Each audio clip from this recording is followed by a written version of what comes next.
এক যে ছিল চাঁদের কোনায় চরকা কাটা বুড়ি। পুরাণে তার বয়স লেখা ৭০০,০২০। এক যে ছিল চাঁদের কোনায় চরকা কাটা বুড়ি। পুরাণে তার বয়স লেখা ৭০০,০২০।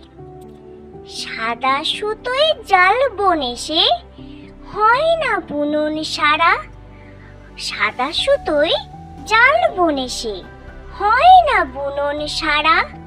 পণ ছিল তার ধরবে জালে লক্ষ কোটি তারা। পণ ছিল তার ধরবে জালে লক্ষ কোটি তারা। এক যে ছিল চাঁদের কোনায় চরকা কাটা বুড়ি। পুরাণে তার বয়স লেখা ৭০০,০২০। সাদা সুতোয় জাল বুনে সে হয় না বুনন সারা। পণ ছিল তার ধরবে জালে লক্ষ কোটি তারা।